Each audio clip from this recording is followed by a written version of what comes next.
Hi, bookish listeners. So, this book that I'm reading, The Awakened Family by Dr. Shefali Tsabary, wow.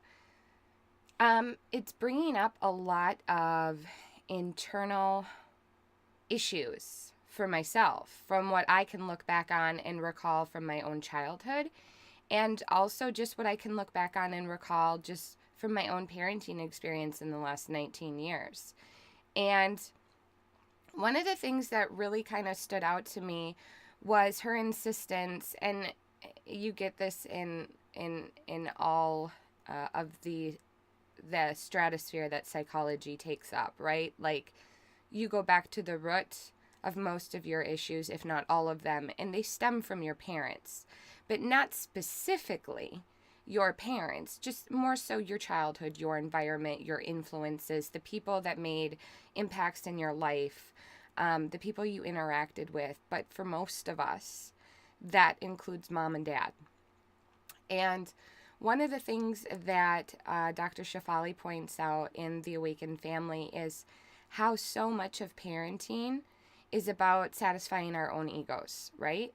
We have these plans and expectations and goals and dreams and fantasies for our own children. And along the way of parenting, our egos get really pumped up in all of the praise that we're able to take for ourselves, and also for all the complaining we get to do. Um, an instance she points to in the book, which kind of resonated with me, was, when our children fail us or fail to meet our expectations or disappoint us, or, don't hit all of those expected milestones or goal plans that we have put in place for them. We blame them.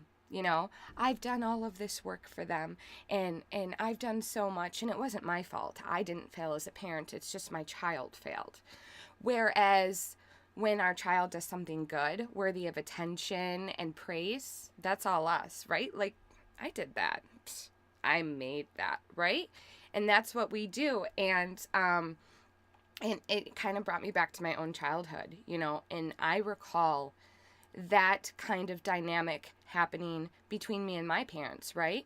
My mom always took the credit for all this great stuff that I did, right? I mean, she'd try and be humble about it, but our parents loved taking the credit, right? And the graduation party, I remember being told, it's not about you graduating, it's about me graduating you.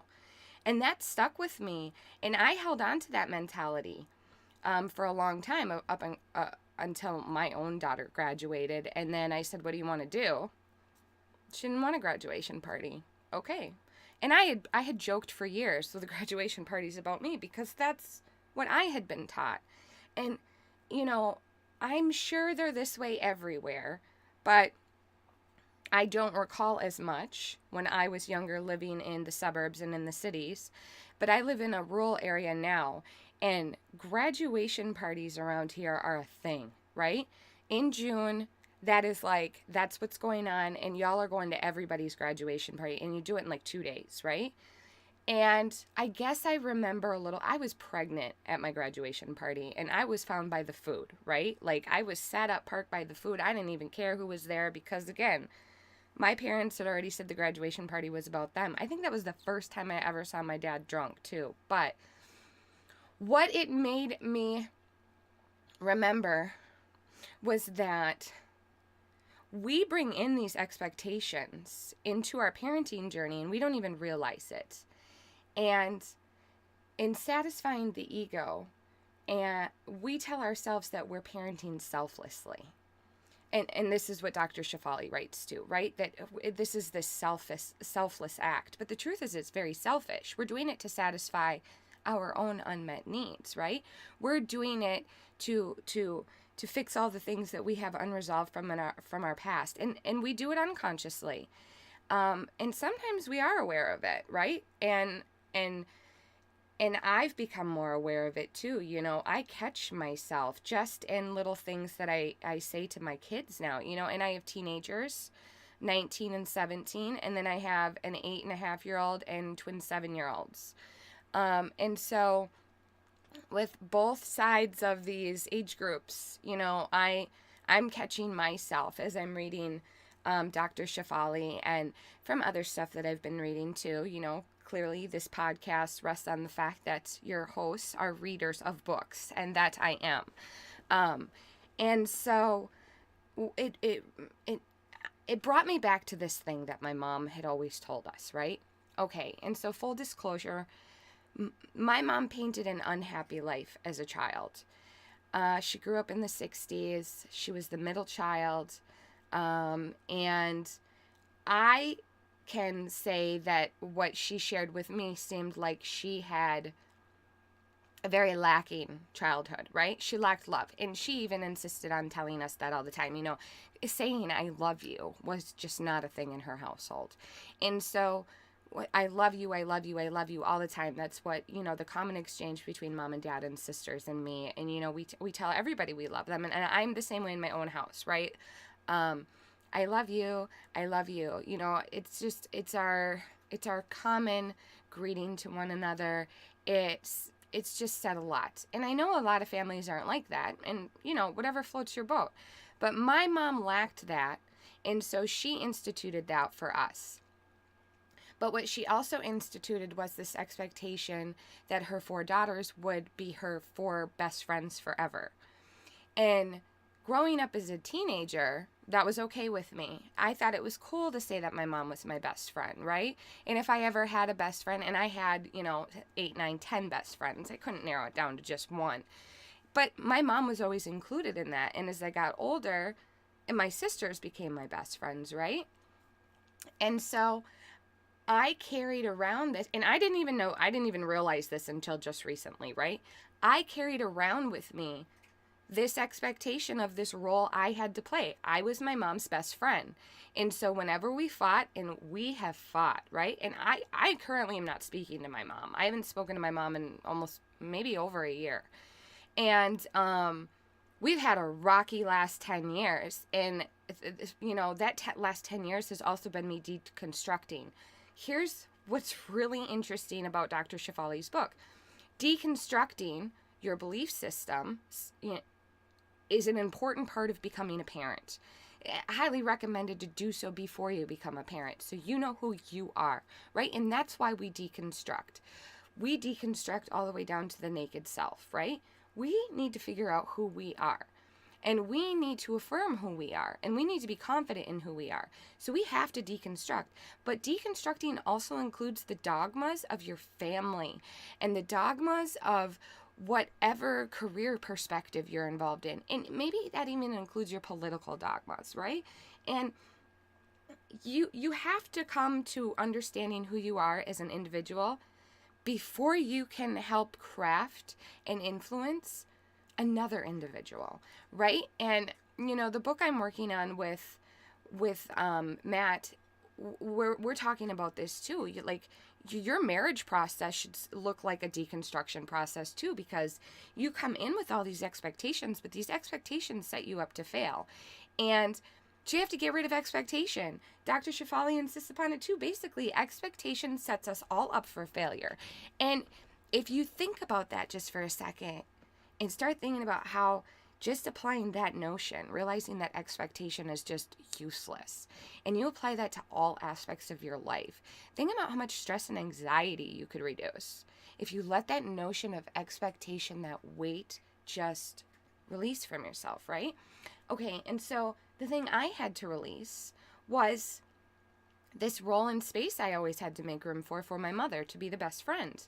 Because I didn't want to be friends with her. Because as I grew older, and as I deconstructed, and as I questioned myself, and I examined myself, I realized that I didn't like who I was in the presence of other people, right? Like, there was something about being in the presence of a lot of people in my life that just made me feel icky, right? And it felt like it infected me.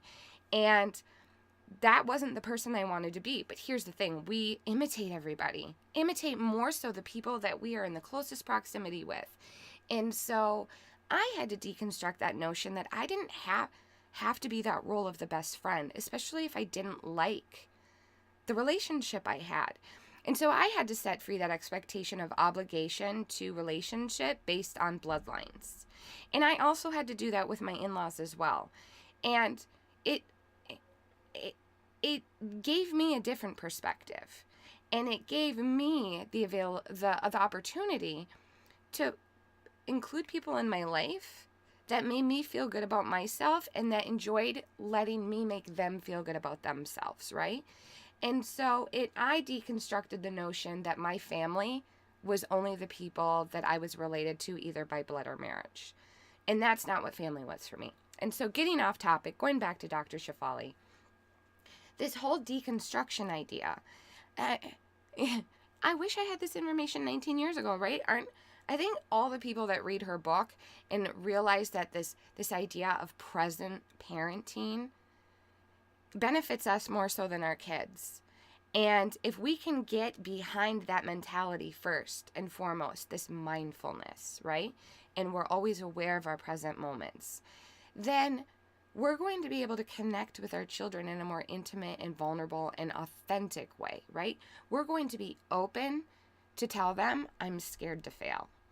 And we're going to be open to tell them, I don't know what to do. And I think that's a really important bond to develop with your child. I didn't have that growing up, where there was a two-way street on reciprocal trust, right? It was expected that I trusted my mom, but there were so many instances where she tested me and I couldn't trust her, right? And for me, I took that on. I don't want to do that to my kids. And don't we all do that, right? With our parents, we're like, I am never going to do that. And sometimes we catch ourselves doing exactly what we said we wouldn't do. But isn't that a sign of progress if we become aware of it and do everything we can to adjust it, right? And so Dr. Shefali will speak to this idea that, at 2 you need to start this. And I'm over here going, I'm way far behind and I've already screwed him up, right? And we screw up the first kid all the time. Big deal. But the thing is no matter when we become aware, the sooner we become aware and the sooner we put this idea into practice that our children are just these beings we're supposed to connect with. They're not our property and they're not our puppets. They're people. And we want these people to be great people right now, not later, right now, while we're working on developing them right now. So if you're working on deconstructing right now, that's good for your kid. That's so good for your kid. Bring your kid in on that. Let your kid know, I am questioning existence.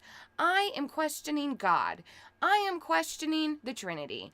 I am questioning whether atheism makes more sense. Whatever it is, let your kid in on that. Let your kid know it's okay to not know. And that is my biggest takeaway from this book, is that it's okay to not know. Just let your kid know that.